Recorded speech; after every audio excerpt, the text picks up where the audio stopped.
Jeffrey Epstein signed will just 2 days before suicide. More coinky dinks keep piling up. What a convenience. What a convenient coinky dink.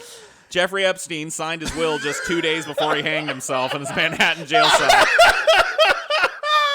leaving behind nearly $600 million fortune, according to court papers exclusively attained by the Post. The court document filed in the U.S. Virgin Islands, where the convicted sex molester owned 2 isles, including one locals dubbed Pedophile Island, was filed on August 8th, 2 days before he killed himself. Dude, I think when we talk about the news, and people, we're very critical of the news. And people go, what news source do you read? It's like, no, it's not that I don't read the news and think, oh, well, they're just making everything up, or like, I'm sure some of these events have actually occurred. It's the fact that I know the spin on it is just, by printing this story, this may seem some sensationalized, and it is to a degree, of course, but to look at this, how else would one logically interpret this? Like, the guy who killed himself signed a will. We could say, oh, well, you know what? He knew he was going to kill himself, right? Right. Of course. That's the only thing I can think of. You could say, well, he knew. And the video just happened to short out that Yeah, of night. course. And he just happened to be taken off suicide watch a week after he tried to kill himself once. Well, he was all better. All better, yeah. And he got a complete psychological evaluation in that week and was... Clean bill of health. Clean bill of health, yeah. And the guards were also sleeping. Yeah. This is, once again, I know we've talked about Epstein a few times, but it bears mentioning, I've yet to see one person taking his side. Like, outside of that dude that Joe Rogan covered, some professor guy was like, hey, look, Occam's razor, man. The likelihood is he just killed himself, okay? There was not a bunch of...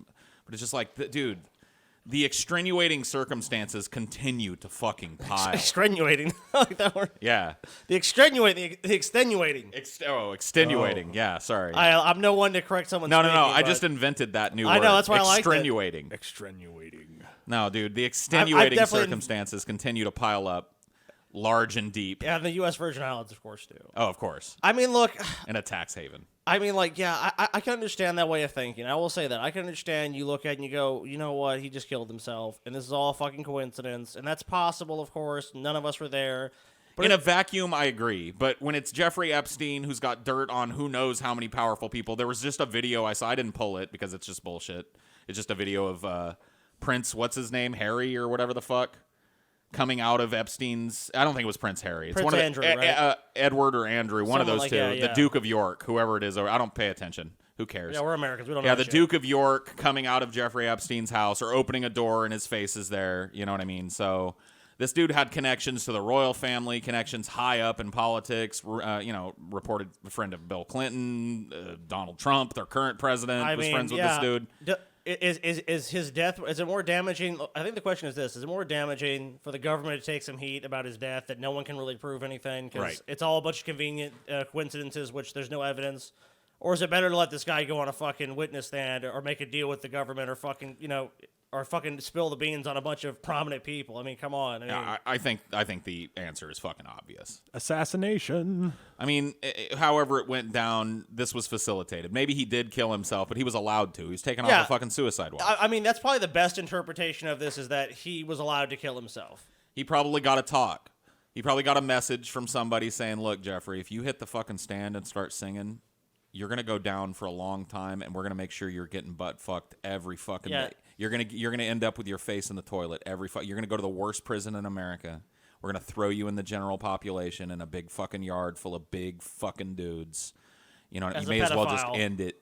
We're going to take you off suicide watch. You've got fucking 5 days to end it.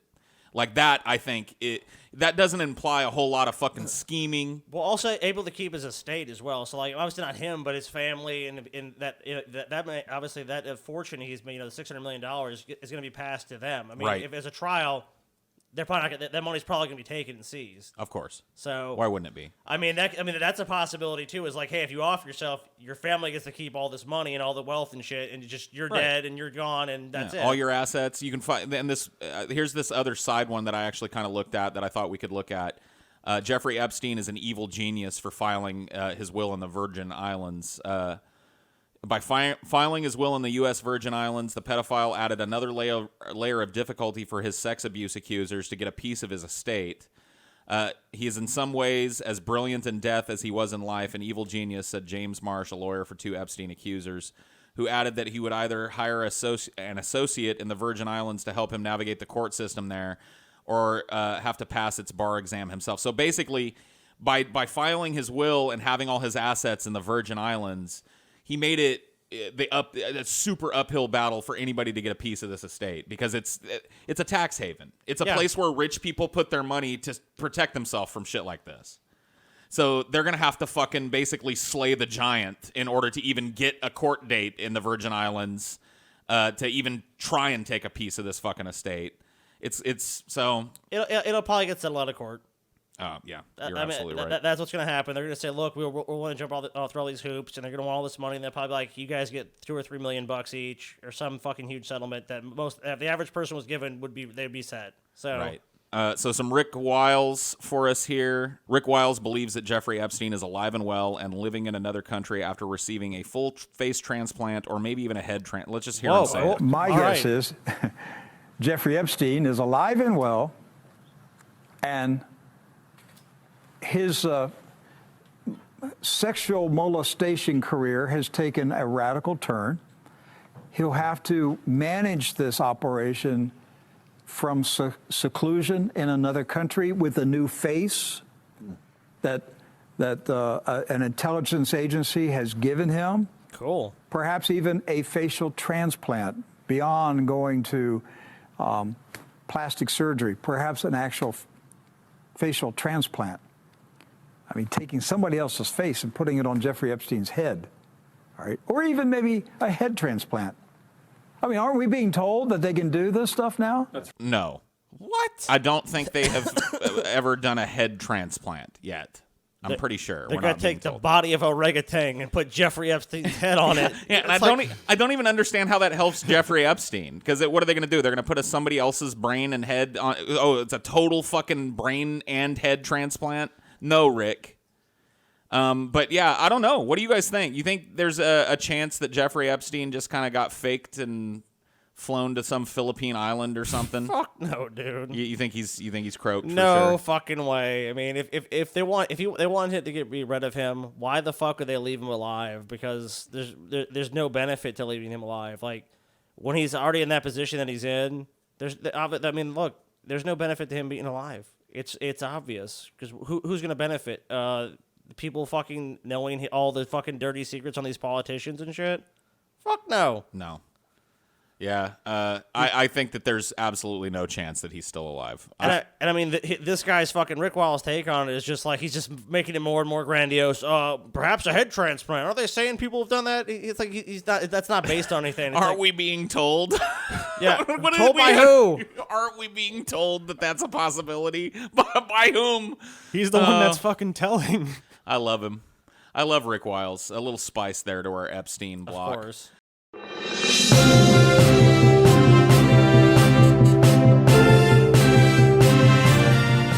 Before you go anywhere, if you aren't already coming to our meetup Friday, September 6th, 2019 at the Howling Wolf in New Orleans, Louisiana. Nolan, boy. Oh my boy. Then what the fuck are you doing with your life? You have 2 options. You got a $20 option and a $60 option. $60 option is VIP. That means you get to come in like an hour early and chill with us in a smaller group setting. Free booze. Wait. Oh, yeah, that's right. Free booze. For the VIPs, there's That's free true. booze. I mean, how do you turn that down? Free draft beer, free well liquor. Gee willikers, Paul, I just turned 18. I surely can't go, right? No, absolutely you can go. This is an 18-plus meetup, a highly requested feature that I don't know that we've done many. Not 18-plus. We've done a couple. So if you're under the drinking age, you just got to get your I'm a Young Kid band on your fucking wrist, and you can come right in if you're 18-plus. Come on in. You can watch everybody else get drunk and hang out with a bunch of neckbeards.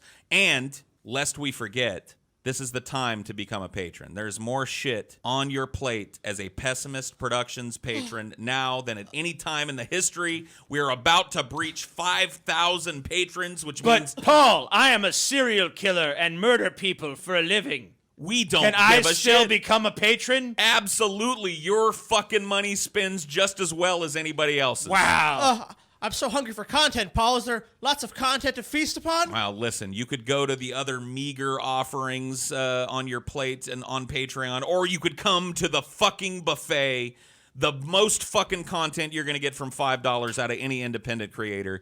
And if you want to call me wrong, I challenge you to show me somebody that works harder than these neckbeards to fill your plate with juicy, heaping piles of steaming, cheesy, gravy-covered content week in and week out. In fact, I'll tell you, if we get one complaint from our patrons, it's no more. I can't eat another bite of steaming, delicious content. But you know what? We funnel it down their fucking throats anyway. Oh, no, please, Paul, not more content. Oh, You eat it, bitch!